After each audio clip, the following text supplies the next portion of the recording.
It is my distinct pleasure. She is the reason I just dropped some Lauryn Hill. She has over 20 years of experience in developmental finance. She has an MBA in finance and a master's in international economics. She's also an expert in organizational health. A phenomenal lady who says my makeup is gorgeous. Clearly, she has great taste, right? M.A. Essein Laurie, welcome to Double O Direct. Thank you, Olivia. I think everybody should have you introduce them. That was fantastic. Thank you. I'm talking to you people at IFC. I'm talking to you World Bank, IMF. Everybody should have me introduce them. Because speaking of IFC, you were at IFC Nigeria as country manager for 6 years, right? Yes. I spent 20 years at IFC, almost 20 years in total, and 6 years in Nigeria. It was a fantastic opportunity to contribute to what was and continues to be a very challenging set of circumstances for a very dynamic country, right? And so to be a part of a team of people who are trying to really push the needle on development was just really an honor. It was a lot of work, a lot of hard work, fantastic team. I'm a little bit biased here, let me just say. As we go into because my parents are Nigerian. Although I wasn't born there. Yes, my parents are Nigerian. So I'm of Nigerian extraction. Okay. But I'd never lived there before. So that was my first time living there. Had you visited? I visited, yes, but never lived. Living in Nigeria is a special thing. For special people. For special people. I failed. Did you? I almost got engaged there. The plan was to live in Lagos. Of course, that plan did not materialize. Olivia, wow. Okay. We have to talk about this. Off mic. We're going to come together. Yes. So tell me about yourself, M.A. Yeah. So I, as I mentioned, spent over almost 20 years at IFC. My entire career has been in development finance. And it has, for me, been an opportunity to really kind of combine my background in finance, which I love, with what I care about, which is development, particularly in Africa. And so working at the World Bank Group has given me the opportunity to do that and do that in many, many countries. So it was a great blessing to have the opportunity to work there. And as you said, I spent some time in Nigeria, which was really eye-opening as well, because again, you get a clear sense of how government officials, titans of industry, as they call them in Nigeria, and people in civil society are really trying to come together to make things better, to push the needle. But it's really difficult. It's very difficult. So big economies like Nigeria, like Kenya, Ghana, South Africa, it's really challenging. It's easy to criticize, but frankly, it's really tough to bring all those things together so that they can actually serve the people that they're supposed to serve. Backtracking slightly. Our CFO wants to be Mukhtar Diop 2.0. Does he? I don't know. Yes. But the point is, how does one get into the IFC? I want to find out that because I want to find out more about you, M.A., before we get into, unconscious bias and how you ended up in developmental finance. Mm-hmm. The education required, of course, I've seen you have a master's, you have an MBA, but also maybe a little bit of what is required with regards to even soft skills, right? That I'm sure now you're blessed with in plenty. So definitely, things have changed, to be honest. When I started out in my career, it was very strict, right? There was a script. Yes. You have to have an MBA. You had to have gone to certain types of schools. Such as? Let's be honest. Yeah, some of the better schools, what was considered the better schools, Ivy League schools, the better schools across the world, right? It's not just the US or the UK, across the world. So institutions like IFC pull people from all across the world. So when I started, though, it was very focused on kind of a little bit of a club.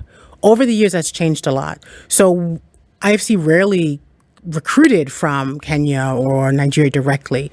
Now they do. Okay. Now countries like Kenya, South Africa, IFC will go directly and recruit people who've never been to the US or never schooled in the UK. So that's been a great change. And that speaks to actually diversity and inclusion, by just kind of spreading their wings and decentralizing. There is hope.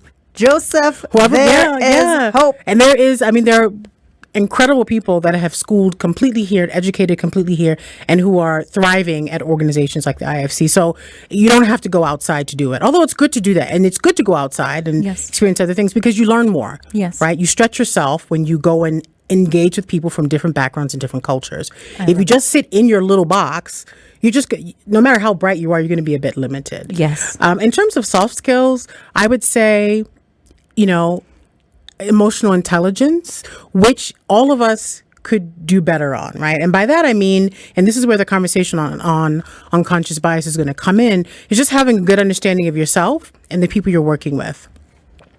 I would probably say the most important soft skill to have is communication, right? So knowing when to speak and how to speak, knowing when to interrupt and how to interrupt, knowing what to say in an open group and what to say directly to somebody.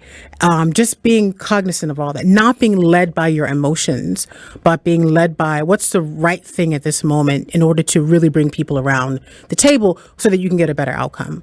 If you're led by your emotions, and everybody's smart, right? So then if everybody's competing that way, well, we hope. Well, no, at the IFC. Well, yeah. You don't get too far. If people are just, everybody's in the ring and just kind of scrapping it out. So those people who can step back and think about, okay, what's happening here and how can we make sure that we have a better outcome by having a better conversation. So I think those kind of soft skills, and it doesn't matter. You don't need to be just a CEO to do that. You can be a receptionist. You can be, the IT guy. You can be anybody across an organization like that and have a very important role in terms of leadership, in terms of bringing teams together for better conversations and outcomes. Beautiful. Outside of the IFC, outside of the trainings and the workshops, who is MA? Oh, okay. Who is MA? So I consider myself a Pan-Africanist. I don't know if people use that word anymore. It's very old school. No, I've seen some, yeah. Yeah, I was born and raised in the U.S. Mm-hmm. Never, my parents are Nigerian, but I'd never visited Nigeria. Or Africa? Until my 20s, I had never visited Africa. Right? So, but I had an opportunity to visit in my 20s, Nigeria for the first time. And it was, you can imagine, it blew my mind. Met my last remaining grandparent at that time. And then I was open to the opportunity of actually living in Africa, had an opportunity to work in Ghana, and that kind of set me on a path. So Emma is somebody who I care very deeply about the progress of this continent. And I say that with confidence, and there's no reservation in me putting Africa first, because I recognize that in almost every sphere, we've got a way to go. And if we don't get it right, our children and our children's children are going to suffer the consequences of it. So for me, that's when I say a Pan-Africanist, I want to put Africa in front of every conversation and make sure that, voices are heard, people are seen wherever we are. So I care about that. I'm now, I guess, an adopted Kenyan. My husband is Kenyan. So Kenya is now where I stay. My kids are Kenyan. So I have come to really, really love this country. It is an amazing country for many, many reasons. So, and I feel very at home here. So you can put me any place, frankly. I'd be comfortable. I've visited almost every country on the continent, I think. So you put me any place, I'd feel pretty comfortable. But Kenya is special.